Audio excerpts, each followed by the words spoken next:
ଇଲିଶାଙ୍କ ମୃତ୍ୟୁ ପରେ ଇସ୍ରାଏଲ ଓ ଜିହୁଦାରେ ରାଜତ୍ୱ କରିଥିବା 7 ଜଣ ରାଜା ସେମାନେ ଈଶ୍ୱରଙ୍କ ଦୃଷ୍ଟିରେ ଯାହା ମନ୍ଦ ଥିଲା ତାହା ହିଁ କଲେ। ଇସ୍ରାଏଲର 5 ରାଜା ଓ ଜିହୁଦାର 2 ରାଜା ନିଜ ସ୍ୱେଚ୍ଛାଚାରିତାର ପଥରେ ଚାଲିଲେ। ସେମାନେ ସେମାନଙ୍କର ଦାୟିତ୍ୱରେ ବିଫଳ ହେଲେ। ଆଜି ଆମେ କ'ଣ ଈଶ୍ୱରଙ୍କ ଇଚ୍ଛା ଅନୁସାରେ ଜୀବନ କାଟୁଛୁ? ଗତି ପ୍ରଦୀପ ସେହି ନିରାଶାରେ ଆଶା ଦେଇ ଏ ଘୋର ଦୁର୍ଦିନ କାଳେ ବନ୍ଧୁର ପଥଧାରେ ଦିଏ ସେ ଯେ ଶାନ୍ତି ଶିଖା ଦିଏ ସେ ଯେ ଶାନ୍ତି ଶିଖା ଘୁଞ୍ଚାଇ ବିଭୀଷିକା ପଥ ପ୍ରଦର୍ଶିକା ସେ ଯେ ପଥ ପ୍ରଦର୍ଶିକା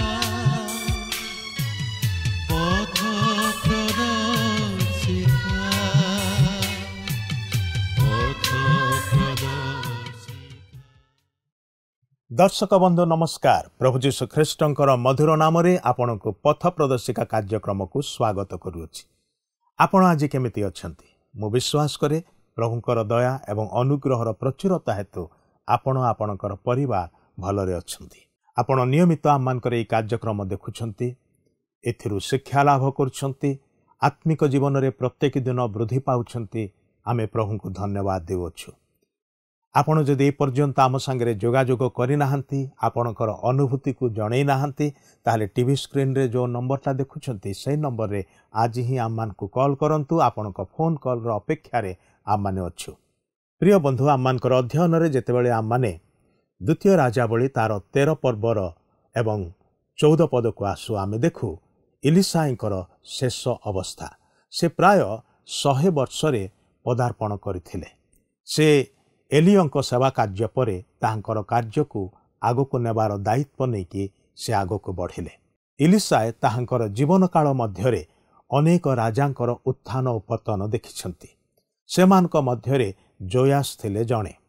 ସେ ସମ୍ପୂର୍ଣ୍ଣ ହୃଦୟରେ ଈଶ୍ୱରଙ୍କର ଅନୁଗମନ କରୁନଥିଲେ। ହୁଏତ କଠିନ ସମୟରେ ଈଶ୍ୱରଙ୍କର ନିକଟବର୍ତ୍ତୀ ହେଉଥିଲେ, କିନ୍ତୁ ସବୁକିଛି ଠିକ୍ ଚାଲୁଥିବା ସମୟରେ ସେ ସଦାପ୍ରଭୁଙ୍କର ଅନୁଗମନ କରୁନଥିଲେ। ଇଲିଶାଙ୍କର ଶେଷ ଅବସ୍ଥାରେ ଜୋୟାସ ଆସି କାନ୍ଦୁଛନ୍ତି, କିନ୍ତୁ ଇଲିଶାଏ ଶେଷ ସମୟରେ ଆମେ ତାହାଙ୍କର ବିଶ୍ୱାସର ଜୀବନକୁ ଦେଖୁ। ଇଲିଶାଙ୍କର ଶେଷ ସମୟରେ ଜୋୟାସ କାନ୍ଦିକି କହୁଛନ୍ତି, ହେ ଆମ୍ଭର ପିତା, ହେ ଆମ୍ଭର ପିତା, ଇସ୍ରାଏଲର ରଥ ଓ ତହିଁର ଅଶ୍ୱାରୋହୀ। ଜୋୟାସ କହୁଛନ୍ତି, ତୁମ୍ଭେ ଇସ୍ରାଏଲର ରଥ ଯାହା ଉପରେ ସେମାନେ ଭରସା କରନ୍ତି। ରଥ ଦେଶର ବଳକୁ ଦର୍ଶାଏ। ଇଲିଶାୟ ଇସ୍ରାଏଲର ବଳ ସ୍ୱରୂପ ଥିଲେ। ଜୋୟାସ କ୍ରନ୍ଦନ କରୁଛନ୍ତି, କିନ୍ତୁ ଇଲିଶାୟ କ୍ରନ୍ଦନ କରୁନାହାନ୍ତି। ସେ ତାହାଙ୍କ ମୃତ୍ୟୁ ବିଷୟରେ ଚିନ୍ତା କରୁନାହାନ୍ତି, କାରଣ ସେ ଜାଣିଥିଲେ ସେ କେଉଁଠାକୁ ଯାଉଛନ୍ତି। ଆଜି ଆମେ କ'ଣ ସେହିପରି ବିଶ୍ୱାସର ଜୀବନ କାଟୁଛୁ କି? ତେବେ ଆମକୁ କୌଣସି ବିଷୟ ଭୟଭୀତ କରିପାରିବ ନାହିଁ। ତେବେ ଆସନ୍ତୁ ଏହି ସମ୍ପର୍କରେ ଆହୁରି ଅଧିକ ଆଲୋଚନା କରିବା, କିନ୍ତୁ ତା ପୂର୍ବରୁ ଗୋଟିଏ ମନଛୁଆଁ ଭକ୍ତିମୂଳକ ଗୀତ ଶୁଣିବା। ଜଗତର ବୁକୁ ପରେ ଆମେ ଲବଣ ସ୍ୱରୂପ, ଲବଣର ଗୁଣ ନେଇ ଭରି ଦେବା ସୁସ୍ୱାଦ।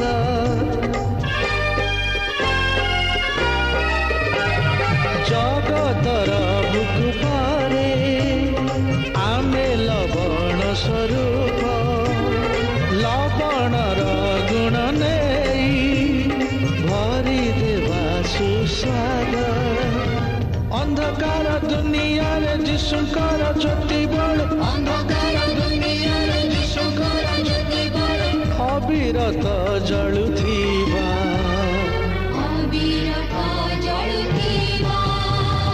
ଆମେ ଆପଣା ସମସ୍ତ ମନ ଦେଇ, ସମସ୍ତ ପ୍ରାଣ ଦେଇ ପ୍ରଭୁଙ୍କ ସେବା କରିବା।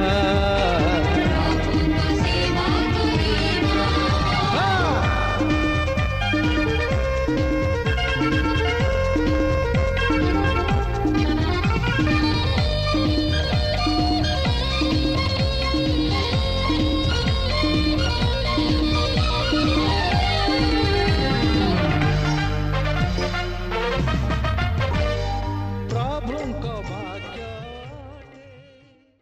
ଆସନ୍ତୁ ବର୍ତ୍ତମାନ ଆମେ ପ୍ରଭୁଙ୍କର ବାକ୍ୟ ମଧ୍ୟକୁ ଯିବା। ଆଜି ଆମେ ଦ୍ୱିତୀୟ ରାଜାବଳୀ 13 ପର୍ବର 14 ପଦରୁ ଆରମ୍ଭ କରି 14 ପର୍ବର 29 ପଦ ପର୍ଯ୍ୟନ୍ତ ଅଧ୍ୟୟନ କରିବା ନିମନ୍ତେ ଯିବା।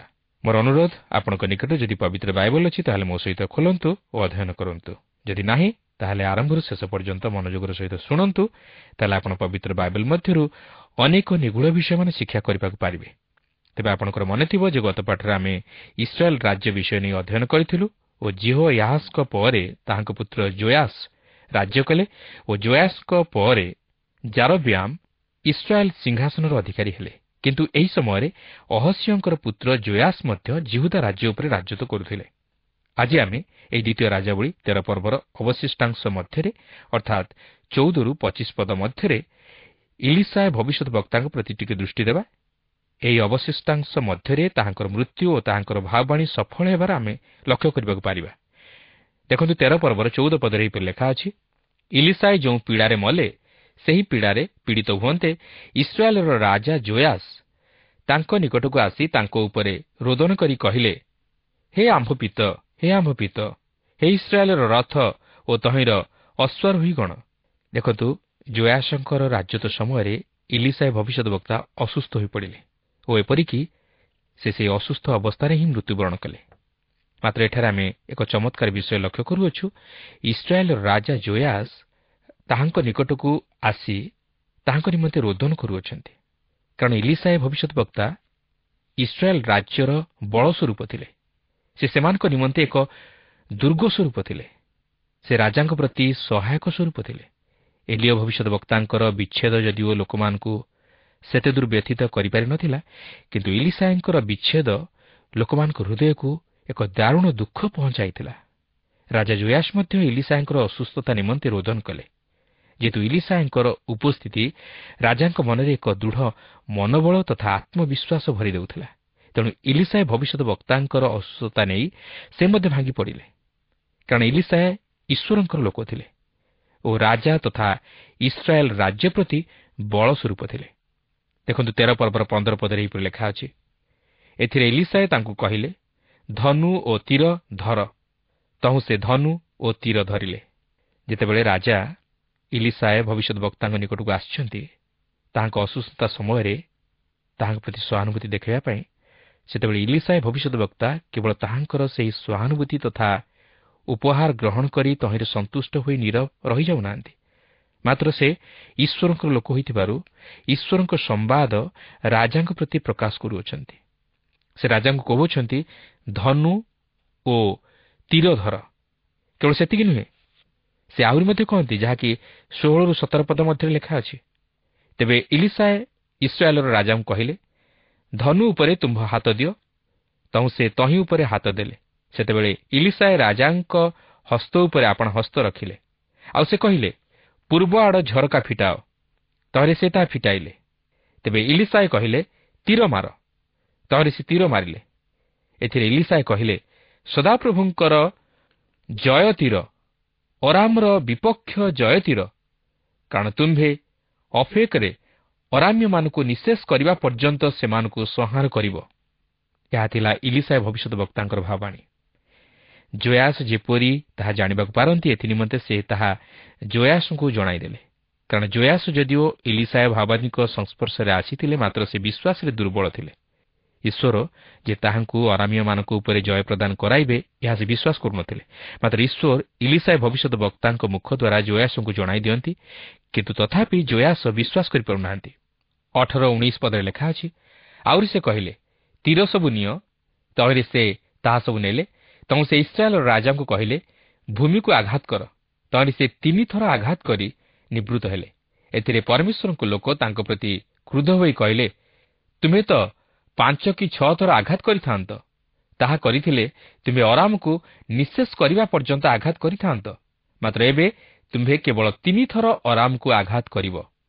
ଜୋୟାସ ଏପରି କରିବାର କାରଣ ହେଉଛି ତାହାଙ୍କର ଈଶ୍ୱରଙ୍କ ଉପରେ ସେତେଦୂର ବିଶ୍ୱାସ ନଥିଲା ଯେ ଈଶ୍ୱର ତାହାଙ୍କୁ ଅରାମ୍ୟମାନଙ୍କ ଉପରେ ଜୟ ପ୍ରଦାନ କରାଇବେ। ତେଣୁକରି ସେ ହତୋତ୍ସାହ ହୋଇପଡ଼ିଥିଲେ, ଯଦ୍ୱାରା ସେ 3 ଥର ଭୂମିକୁ ଆଘାତ କରି ନିବୃତ୍ତ ହେଲେ। ଏହା ହିଁ ଥିଲା ଜୋୟାସଙ୍କର ଦୁର୍ବଳତା। ଆଜି ମଧ୍ୟ ଏହିପରି ଅନେକ ପ୍ରଭୁଙ୍କର ସେବକମାନେ ଅଛନ୍ତି, ଯେଉଁମାନେ କି କୌଣସି ପ୍ରକାର ପ୍ରତିବନ୍ଧକ ବା ନିରୁତ୍ସାହଜନକ ପରିସ୍ଥିତିର ସମ୍ମୁଖୀନ ହୋଇ ଈଶ୍ୱରଙ୍କ କାର୍ଯ୍ୟରେ ଆଗେଇ ପାରନ୍ତି ନାହିଁ। ସେମାନେ ଭାବନ୍ତି ଏଥିରେ ଈଶ୍ୱରଙ୍କ ଇଚ୍ଛା ନାହିଁ। ସେମାନେ ଈଶ୍ୱରଙ୍କ ବାକ୍ୟରେ ବା ପ୍ରତିଜ୍ଞାରେ ବିଶ୍ୱାସ ସ୍ଥାପନ କରିପାରନ୍ତି ନାହିଁ। ତେଣୁକରି କୌଣସି ପ୍ରକାର ଅପ୍ରୀତିକର ପରିସ୍ଥିତିର ସମ୍ମୁଖୀନ ହୋଇ ସେମାନେ ହତାଶ ହୋଇପଡ଼ନ୍ତି ବା ନିଜର ମନୋବଳ ହରାଇ ବସନ୍ତି, କିନ୍ତୁ ଈଶ୍ୱରଙ୍କ ଉପରେ ବିଶ୍ୱାସରେ ସ୍ଥିର ରହିପାରନ୍ତି ନାହିଁ, ଯାହାକି ଯୋଆସଙ୍କ ଜୀବନରେ ଘଟିଲା। ସେ କେବଳ ନିଜର ବିଶ୍ୱାସର ଦୁର୍ବଳତା ହେତୁ 3 ଥର ଭୂମିକୁ ଆଘାତ କରି ନିବୃତ୍ତ ହେଲେ। ମାତ୍ର ସେ ଭୂମିକୁ ବାରମ୍ବାର ଆଘାତ କରିବାକୁ ଇଚ୍ଛା କଲେ ନାହିଁ। ସେ ବିଶ୍ୱାସର ସହିତ ଆଗେଇ ପାରିଲେ ନାହିଁ। ସେ ଏପରି କରିବା ଦ୍ୱାରା ପ୍ରକାଶ କରିବାକୁ ଚାହାନ୍ତି ଯେ ଈଶ୍ୱର ତାହାଙ୍କ ସହବର୍ତ୍ତୀ ହୋଇ ଅରାମୀୟମାନଙ୍କ ଉପରେ ଯେ ଜୟ ପ୍ରଦାନ କରାଇବେ, ଏହା ସେ ଭାବିପାରୁନାହାନ୍ତି। ଅର୍ଥାତ୍ ସେ ନିଜର ଦୁର୍ବଳ ବିଶ୍ୱାସକୁ ପ୍ରକାଶ କରିଦିଅନ୍ତି। ପ୍ରିୟ ବନ୍ଧୁ, ଆଜି ମଧ୍ୟ ଯୋଆସଙ୍କ ପରି ଅନେକ ଲୋକ ଅଛନ୍ତି ଯେଉଁମାନେ କି ଈଶ୍ୱରଙ୍କ ନିମନ୍ତେ କିଛି କରିବାକୁ ଚାହାନ୍ତି। ସେମାନେ କହନ୍ତି, ମୁଁ ଈଶ୍ୱରଙ୍କ ନିମନ୍ତେ କିଛି କରିବାକୁ ଚାହୁଁଛି, ମାତ୍ର ପରମୁହୂର୍ତ୍ତରେ ପୁନର୍ବାର ଶିଥିଳ ପଡ଼ିଯାଆନ୍ତି। ସେମାନେ ଆଗେଇ ପାରନ୍ତି ନାହିଁ କି ଈଶ୍ୱରଙ୍କ ନିମନ୍ତେ କିଛି ଉତ୍ତମ ବିଷୟମାନ ସାଧନ କରିପାରନ୍ତି ନାହିଁ। କିନ୍ତୁ ଈଶ୍ୱରଙ୍କ କାର୍ଯ୍ୟ କରିବାକୁ ହେଲେ କେବଳ କଥାରେ ନୁହେଁ, ମାତ୍ର ବିଶ୍ୱାସର ସହିତ ଆଗେଇବାକୁ ହେବ ଓ ତାହାକୁ କାର୍ଯ୍ୟରେ ପ୍ରତିଫଳିତ କରିବାକୁ ହେବ।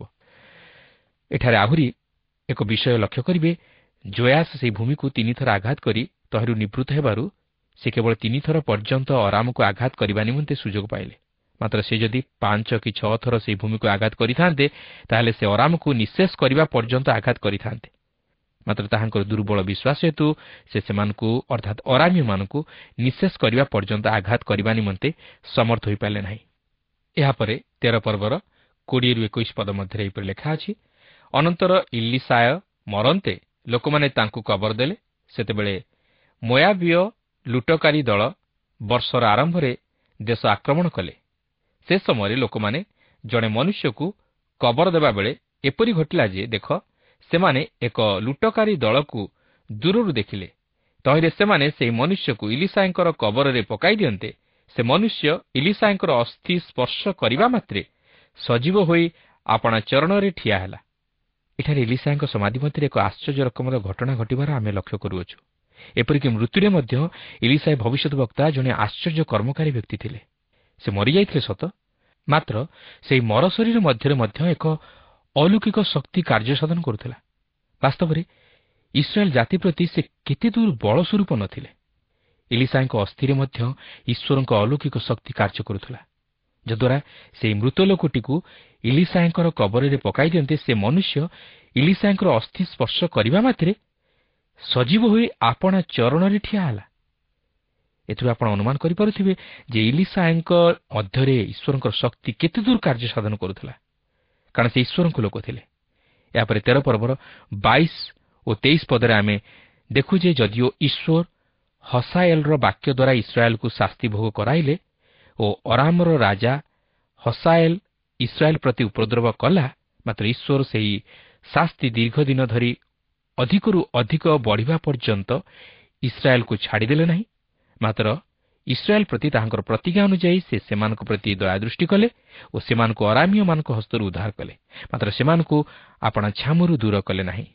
ଏହାପରେ 13 ପର୍ବର 24-25 ପଦ ମଧ୍ୟରେ ଆମେ ଦେଖୁ ଯେ ଇଲିସାଏ ଭବିଷ୍ୟତ ବକ୍ତାଙ୍କର ଭାବାଣୀ ସଫଳ ହୋଇଅଛି।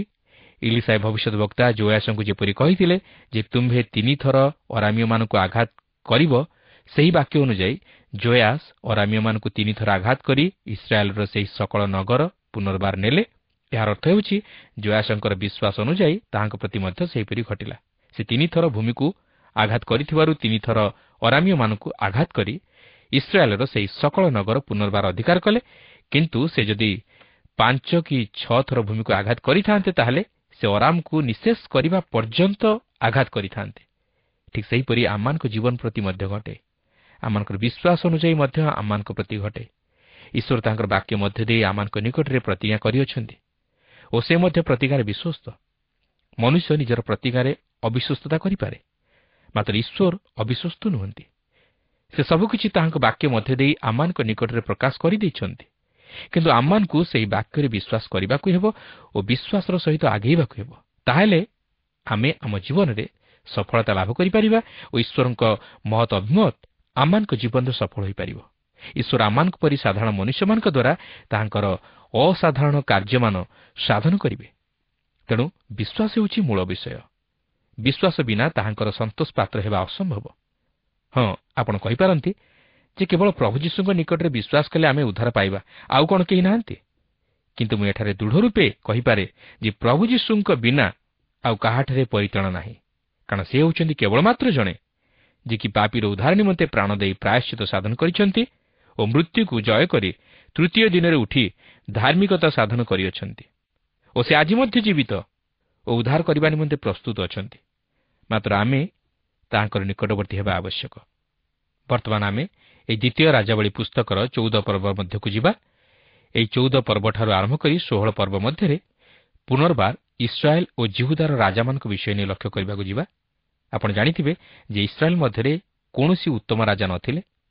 ସେମାନେ ସମସ୍ତେ ଦୁଷ୍ଟ ରାଜା ଥିଲେ। କିନ୍ତୁ ଜିହୁଦା ମଧ୍ୟରେ କେତେକ ଉତ୍ତମ ରାଜା ଥିଲେ ଓ କେତେକ ଦୁଷ୍ଟ ରାଜା ମଧ୍ୟ ଥିଲେ।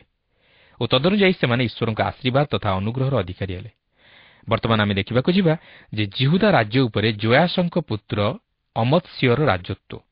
ଏହି ଅମତ୍ସିୟ ଜଣେ ଉତ୍ତମ ରାଜା ଥିଲେ ଓ ସେ ଜିହୁଦା ଉପରେ 29 ବର୍ଷ ରାଜତ୍ୱ କଲେ। 14 ପର୍ବର ପ୍ରଥମ ପଦରେ ଏହିପରି ଲେଖା ଅଛି, ଇସ୍ରାଏଲର ରାଜା ଜିହୋୟାସଙ୍କର ପୁତ୍ର ଯୋଆସଙ୍କର ଅଧିକାରର 2ୟ ବର୍ଷରେ ଜିହୁଦାର ରାଜା ଯୋଆସଙ୍କ ପୁତ୍ର ଅମତ୍ସିୟ ରାଜ୍ୟ କରିବାକୁ ଆରମ୍ଭ କଲେ। ଏଠାରେ ଯୋଆସ ନାମଟି ଏକ ଦ୍ୱନ୍ଦ୍ୱ ସୃଷ୍ଟି କରେ, କାରଣ 2 ଜଣ ରାଜାଙ୍କ ନାମ ଯୋଆସ ବୋଲି ଉଲ୍ଲେଖ ହୋଇଅଛି।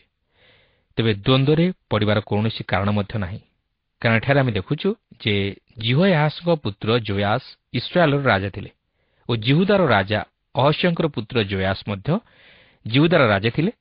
ଓ ଏହି ଯୋଆସଙ୍କ ପୁତ୍ର ଅମତ୍ସିୟ ଯୋଆସଙ୍କ ପରେ ଜିହୁଦା ଉପରେ ରାଜ୍ୟ କରିବାକୁ ଆରମ୍ଭ କଲେ।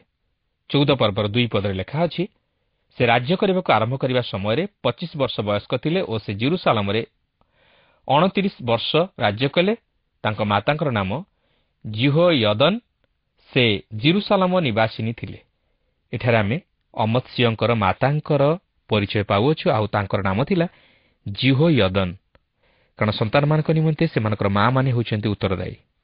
ଏହି ରାଜାମାନଙ୍କର ମା'ମାନଙ୍କ ନାମ ସ୍ଥାନ ପାଇଅଛି ଯେହେତୁ ସେମାନଙ୍କର ସନ୍ତାନମାନେ ଉତ୍ତମ ରାଜା ରୂପେ ପରିଗଣିତ ହେଲେ ସେମାନେ ଗୌରବପ୍ରାପ୍ତ ହେବେ। ମାତ୍ର ସେମାନଙ୍କର ସନ୍ତାନମାନେ ଦୁଷ୍ଟ ରାଜା ରୂପେ ଗଣିତ ହେଲେ ସେମାନେ ତହିଁର ବଦନାମ ବହନ କରିବେ। କାରଣ ସନ୍ତାନମାନଙ୍କୁ ଉପଯୁକ୍ତ ଭାବେ ଗଢ଼ି ତୋଳିବାରେ ମା'ମାନଙ୍କ ଭୂମିକା ଯଥେଷ୍ଟ ଗୁରୁତ୍ୱପୂର୍ଣ୍ଣ। ମା'ମାନେ ଯଦି ସନ୍ତାନମାନଙ୍କ ପ୍ରତି ଦୃଷ୍ଟି ନ ଦିଅନ୍ତି ତାହେଲେ ସେମାନେ ବିପଥରେ ଗମନ କରିବେ ଓ ଶେଷରେ ମା'ମାନେ ତହିଁର ଅପମାନ ତଥା ନିନ୍ଦା ବହନ କରିବେ। ତେବେ ଏଠାରେ ଆମେ ଦେଖୁଛୁ ଯେ ଅମତ୍ସିୟ ଜଣେ ଉତ୍ତମ ରାଜା ଥିଲେ। ତେଣୁ ଏଥିରୁ ଅନୁମାନ କରାଯାଇପାରେ ଯେ ଅମତ୍ସିୟର ମାତା ମଧ୍ୟ ଜଣେ ଉତ୍ତମ ମାତା ଥିଲେ, ଯିଏକି ଅମତ୍ସିୟଙ୍କୁ ଉପଯୁକ୍ତ ଶିକ୍ଷା ଓ ଉପଦେଶ ଦେଇ ବଢ଼ାଇଥିଲେ, ଯାହାର ଫଳସ୍ୱରୂପେ ଅମତ୍ସିୟ ଜିହୁଦାର ଜଣେ ଉତ୍ତମ ରାଜା ରୂପେ ଖ୍ୟାତି ଅର୍ଜନ କରିପାରିଥିଲେ। 14 ପର୍ବର 3 ପଦରେ ଆମେ ଦେଖୁ ଯେ ଅମତ୍ସିୟ ଜିହୁଦାର ସିଂହାସନରେ ବସି ରାଜ୍ୟ କରିବାକୁ ଆରମ୍ଭ କଲେ ଓ ଆମେ ଦେଖୁ ଯେ ସେ ସଦାପ୍ରଭୁଙ୍କ ଦୃଷ୍ଟିରେ ଯଥାର୍ଥ କର୍ମ କଲେ। ଯଦିଓ ସେ ଦାଉଦଙ୍କ ପରି ନ ଥିଲେ, ମାତ୍ର ସେ ଈଶ୍ୱରଙ୍କ ଦୃଷ୍ଟିରେ ଯଥାର୍ଥ କର୍ମ କରିଥିଲେ। କିନ୍ତୁ ସେ ଆପଣାର ପିତା ଯୋଆସଙ୍କର କୃତ ସମସ୍ତ କର୍ମାନୁସାରେ କର୍ମ କଲେ। ତେବେ ଏଥିପୂର୍ବରୁ ମଧ୍ୟ ଆମେ ଅଧ୍ୟୟନ କରି ଦେଖିସାରିଛୁ ଯେ ଯୋଆସ ଯଦିଓ ଈଶ୍ୱରଙ୍କ ଦୃଷ୍ଟିରେ ଯଥାର୍ଥ କର୍ମ କରିଥିଲେ, ମାତ୍ର ସେ ତାହାଙ୍କ ରାଜ୍ୟରୁ ପ୍ରତିମା ପୂଜାକୁ ସମ୍ପୂର୍ଣ୍ଣ ଦୂରେଇ ଦେଇ ନ ଥିଲେ। ତାହାଙ୍କ ସମୟରେ ମଧ୍ୟ ଉଚ୍ଚସ୍ଥଳୀ ସକଳ ଦୂରୀକୃତ ନ ହେଲା ଓ ଲୋକମାନେ ସେ ସମୟରେ ହିଁ ଉଚ୍ଚସ୍ଥଳୀ ମାନରେ ବଳିଦାନ କଲେ ଓ ଧୂପ ଜଳାଇଲେ। ତେଣୁ ଅମତ୍ସିୟ ଯେତେବେଳେ ଯୋଆସଙ୍କର କୃତ ସମସ୍ତ କର୍ମାନୁସାରେ କର୍ମ କଲେ, ଏହାର ଅର୍ଥ ସେ ପ୍ରତିମା ପୂଜାକୁ ମଧ୍ୟ ପ୍ରଶ୍ରୟ ଦେଲେ। 14 ପର୍ବର 4 ପଦରେ ଆମେ ଦେଖୁ ଲେଖା ଅଛି, ତଥାପି ଉଚ୍ଚସ୍ଥଳୀ ମାନ ଦୂରୀକୃତ ହେଲା ନାହିଁ।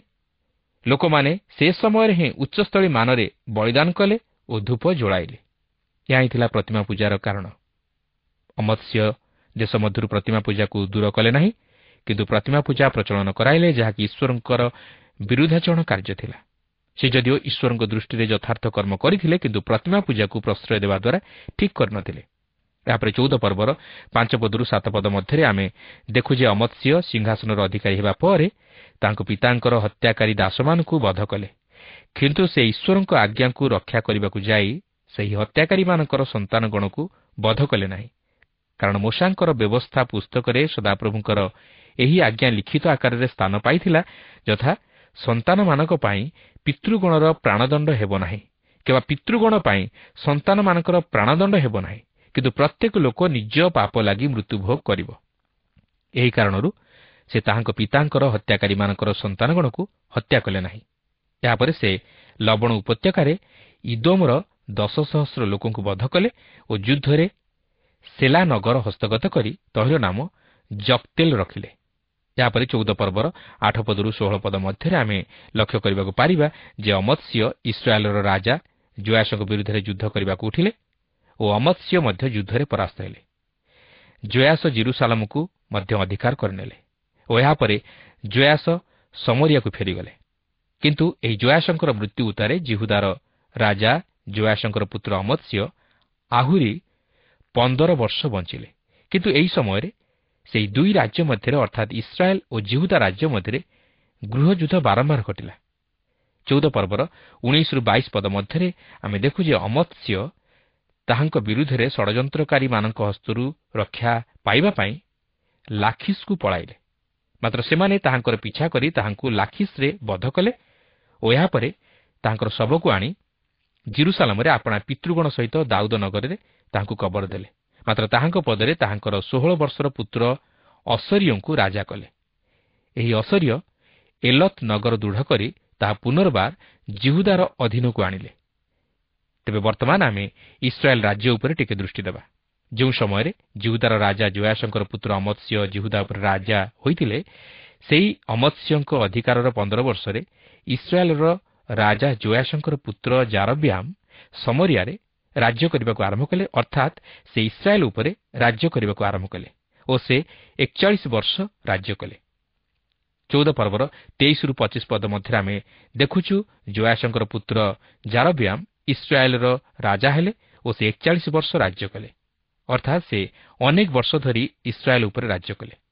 କିନ୍ତୁ ସେ ନବାଟର ପୁତ୍ର ଜାରବ୍ୟାମଙ୍କର ପାପ ପଥରେ ଚାଲିଲେ। ସେହି ଜାରବ୍ୟାମ ଯେପରି ପ୍ରତିମା ପୂଜା କରିବା ନିମନ୍ତେ ଇସ୍ରାଏଲୀୟମାନଙ୍କୁ ପ୍ରବର୍ତ୍ତାଇଥିଲେ ଓ ଉଚ୍ଚସ୍ଥଳୀମାନଙ୍କରେ ଗୋବତ୍ସର ପ୍ରତିମା ସ୍ଥାପନ କରି ପ୍ରତିମା ପୂଜାକୁ ପ୍ରଶ୍ରୟ ଦେଲେ ଓ ଇସ୍ରାଏଲକୁ ପାପରେ ପତିତ କରାଇଲେ, ଏହି ଜୋଆସର ପୁତ୍ର ଜାରବ୍ୟାମ ମଧ୍ୟ ତଦ୍ରୂପ କଲେ। କିନ୍ତୁ ଈଶ୍ୱର ଜୁନୋସ ଭବିଷ୍ୟତ ବକ୍ତାଙ୍କ ମୁଖ ଦ୍ୱାରା ପୂର୍ବରୁ ଯାହା ପ୍ରକାଶ କରିଥିଲେ ସେହି ବାକ୍ୟ ଅନୁଯାୟୀ ସେ ଏହି ଜାରବ୍ୟାମଙ୍କ ଦ୍ୱାରା ଆପଣାର କଥିତ ବାକ୍ୟ ସଫଳ କଲେ। ଜାରବ୍ୟାମ ଯଦିଓ ଈଶ୍ୱରଙ୍କ ଦୃଷ୍ଟିରେ କୁକର୍ମ କଲେ, ମାତ୍ର ସେ ଇସ୍ରାଏଲର ସୀମାରେଖାର ଅଞ୍ଚଳଗୁଡ଼ିକୁ ପୁନରୁଦ୍ଧାର କଲେ। ଜୁନୋସ ଭବିଷ୍ୟତ ବକ୍ତାଙ୍କ ମୁଖ ଦେଇ ଈଶ୍ୱର ଯାହା ପ୍ରକାଶ କରିଥିଲେ ତାହା ଜାରବ୍ୟାମଙ୍କ ହସ୍ତ ଦ୍ୱାରା ସଫଳ ହେଲା। ତେବେ ଏଠାରେ ଜୁନୋସ ଭବିଷ୍ୟତ ବକ୍ତାଙ୍କ ସମ୍ପର୍କରେ ଏକ ଐତିହାସିକ ତଥ୍ୟ ମିଳେ, ଯେ କି ଜୁନୋସ ପୁସ୍ତକ ମଧ୍ୟ ଲେଖିଥିଲେ। ଏହି ଘଟଣାରୁ ସ୍ପଷ୍ଟ ଅନୁମିତ ହୁଏ ଯେ ଜୁନୋସ ବୋଲି ଜଣେ ବ୍ୟକ୍ତି ଥିଲେ ଓ ଇସ୍ରାଏଲର ଜଣେ ଭାବବାଦୀ ବା ଭବିଷ୍ୟତ ବକ୍ତା ଥିଲେ। ତେବେ ଈଶ୍ୱର ଜାରବ୍ୟାମଙ୍କ ହସ୍ତ ଦ୍ୱାରା କାହିଁକି ଏପରି କାର୍ଯ୍ୟ ସାଧନ କଲେ, ତହିଁର କାରଣ ଆମେ ଏହି 14 ପର୍ବର 26-27 ପଦ ମଧ୍ୟରେ ଲକ୍ଷ୍ୟ କରିବାକୁ ପାରୁ। ଏହି ଅଂଶରେ ଆମେ ଦେଖୁ ଯେ ଇସ୍ରାଏଲ ସଦାପ୍ରଭୁଙ୍କର ମନୋନୀତ ବଂଶ ଥିଲେ। ସେ ଯଦିଓ ସେମାନଙ୍କର ଅବାଧ୍ୟତାର ପ୍ରତିଫଳ ସେମାନଙ୍କୁ ଭୋଗ କରିବାକୁ ଦେଲେ, ମାତ୍ର ସେ ସେମାନଙ୍କୁ ବିନଷ୍ଟ ହେବାକୁ ଦେଇନଥିଲେ। ସେ ସେମାନଙ୍କର ଦୁଃଖକୁ ଦେଖିପାରିଲେ ଓ ସେମାନେ ଯେ ଅସହାୟ ଅବସ୍ଥାରେ ଅଛନ୍ତି ତାହା ମଧ୍ୟ ସେ ଦେଖିବାକୁ ପାରିଲେ। ତେଣୁକରି ସେ ସେମାନଙ୍କୁ ଜାରବ୍ୟାମଙ୍କ ହସ୍ତ ଦ୍ୱାରା ଉଦ୍ଧାର କରିବାକୁ ଚାହିଁଲେ ଓ ଉଦ୍ଧାର ମଧ୍ୟ କଲେ, ଯେହେତୁ ସେମାନଙ୍କର ଉପକାର କରିବାକୁ କେହି ନଥିଲା। ତାଛଡ଼ା ସଦାପ୍ରଭୁ ଆକାଶମଣ୍ଡଳ ତଳୁ ଇସ୍ରାଏଲର ନାମ ଲୋପ କରିବାକୁ ଚାହିଁନଥିଲେ। ସେଦିନ ସେ ଯେପରି ଇସ୍ରାଏଲ ପ୍ରତି ତାହାଙ୍କର ପ୍ରତିଜ୍ଞାକୁ ସଫଳ କରିଥିଲେ, ଆଜି ମଧ୍ୟ ସେ ଆମମାନଙ୍କ ପ୍ରତି ମଧ୍ୟ ତାହାଙ୍କର ପ୍ରତିଜ୍ଞା ସଫଳ କରିବା ପାଇଁ ଯାଉଅଛନ୍ତି। ଯୋହନ 3 ପର୍ବର 16 ପଦରେ ଲେଖା ଅଛି, କାରଣ ଈଶ୍ୱର ଜଗତକୁ ଏଡ଼େ ପ୍ରେମ କଲେ ଯେ ସେ ଆପଣାର ଅଦ୍ୱିତୀୟ ପୁତ୍ରଙ୍କୁ ଦାନ କଲେ, ଯେପରି ଯେ କେହି ତାହାଙ୍କଠାରେ ବିଶ୍ୱାସ କରେ ସେ ବିନଷ୍ଟ ନ ହୋଇ ଅନନ୍ତ ଜୀବନ ପ୍ରାପ୍ତ ହୁଏ। ପ୍ରଭୁ ଯୀଶୁ ମଧ୍ୟ ଏହିପରି ଆହ୍ୱାନ ଦିଅନ୍ତି, ହେ ପରିଶ୍ରାନ୍ତ ଭାରଗ୍ରସ୍ତ ଲୋକ ସମସ୍ତେ ମୋ ନିକଟକୁ ଆସ, ଆଉ ମୁଁ ତୁମମାନଙ୍କୁ ବିଶ୍ରାମ ଦେବି। ପ୍ରିୟ ବନ୍ଧୁ, ଆଜି ମଧ୍ୟ ପ୍ରଭୁଙ୍କର ସେହି ଆହ୍ୱାନ ଆମମାନଙ୍କ ପ୍ରତି। ଏହା କେବଳ ଆହ୍ୱାନ ନୁହେଁ, ମାତ୍ର ଏହା ମଧ୍ୟ ଏକ ପ୍ରତିଜ୍ଞାଯୁକ୍ତ ବାକ୍ୟ। ଯଦି ଆମେ ପ୍ରଭୁ ଯୀଶୁଖ୍ରୀଷ୍ଟଙ୍କର ନିକଟବର୍ତ୍ତୀ ହେଉ, ତାହେଲେ ଆମେ ଉଦ୍ଧାର ପାଇବା। ନାହିଁ ଯଦି ନିଜର ଅବିଶ୍ୱାସ ଓ ସନ୍ଦେହରେ ପରିଚାଳିତ ହୋଇ ତାହାଙ୍କଠାରୁ ଦୂରବର୍ତ୍ତୀ ଜୀବନଯାପନ କରୁ, ତାହେଲେ ଆମେ ଉଦ୍ଧାର ପାଇପାରିବା ନାହିଁ, ବରଂ ବିନଷ୍ଟ ହେବା। ତେଣୁ ଆସୁ ସେହି ପ୍ରଭୁ ଯୀଶୁଖ୍ରୀଷ୍ଟଙ୍କଠାରେ ବିଶ୍ୱାସ କରି ଈଶ୍ୱରଙ୍କର ଆଶୀର୍ବାଦ ତଥା ଅନୁଗ୍ରହର ଅଧିକାରୀ ହେଉ। ଏହାପରେ 14 ପର୍ବର 28 ଓ 29 ପଦରେ ଆମେ ଦେଖୁ ଯେ ଜାରବ୍ୟାମ ମୃତ୍ୟୁଭୋଗ କଲେ ଓ ତାହାଙ୍କ ପରେ ତାହାଙ୍କର ପୁତ୍ର ଜିଖରିୟ ସିଂହାସନର ଅଧିକାରୀ ହେଲେ, ଅର୍ଥାତ୍ ସେ ଇସ୍ରାଏଲର ରାଜା ହେଲେ। କିନ୍ତୁ ଏସବୁ ସତ୍ତ୍ୱେ ଜାରବ୍ୟାମ କ'ଣ ପାଇଲେ? କିଛି ନୁହେଁ। ସେ କେବଳ ସୁନାମ ପାଇଲେ, ମାତ୍ର ସେ ଈଶ୍ୱରଙ୍କର ମନୋରମତ ବ୍ୟକ୍ତି ନଥିଲେ कि से ईश्वर निमंते किसी उत्तम विषय साधन करें ना, मात्र निजर कुकर्म ही विनष्ट हेले। प्रिय बंधु, पवित्र बाइबल कहे मनुष्य जेबे समग्र जगत लाभ कर आपण जीवन हराए तहले तार कि लाभ हेब।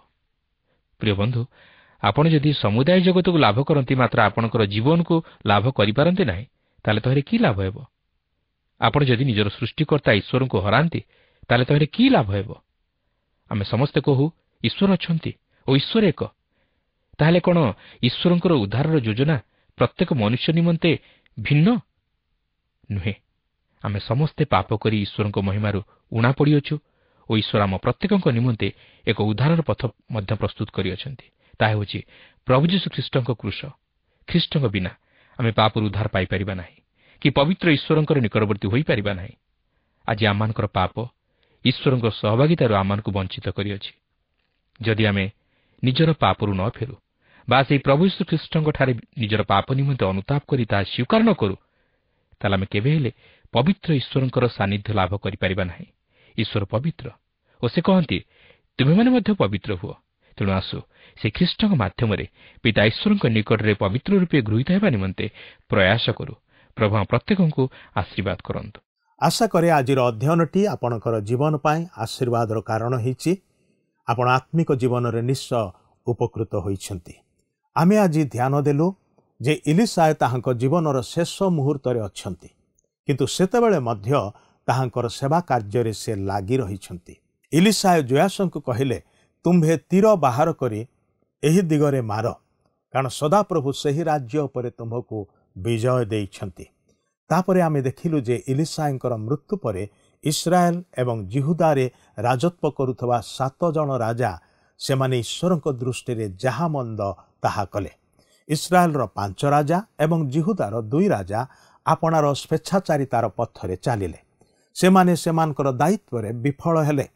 आज आमे ईश्वरंकर इच्छा अनुसार जीवन काटुछु कि परमेश्वर आमठारु ताहांकर संतोषजनक जीवन आशा करंती आमे ताहा ताहांकु देई पारुछु कि सेमानकर जीवन आम्मानकु चेतना दिए जे आमे आज कि प्रकार भावरे आम्मानकर जीवन रे बंचिबा आवश्यक। तेबे आज तो आम्मानकर आलोचनार समय सरी आसीछि। आगामी कार्यक्रम रे पुणी आपणक सहित साक्षात हब। विदाय नवा पूर्व आसंतो प्रभुंक निकटरे प्रार्थना करिबा।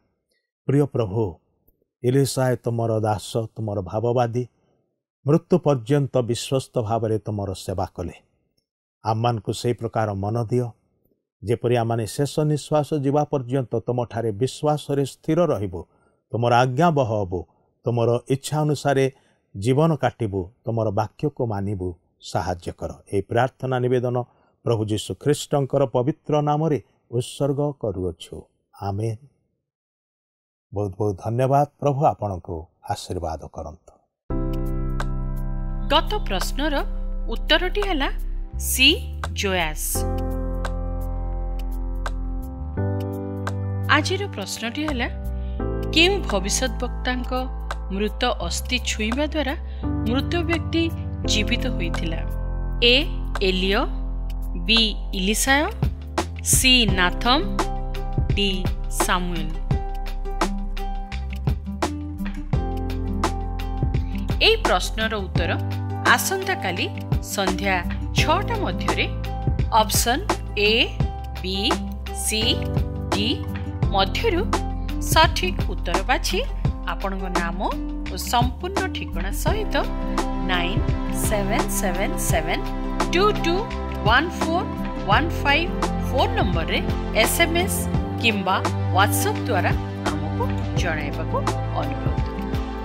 जदि आपनको आम कार्यक्रम भल लगुची तेबे 044490812996 रे मिस्ड कॉल दे विजय होई परिबे।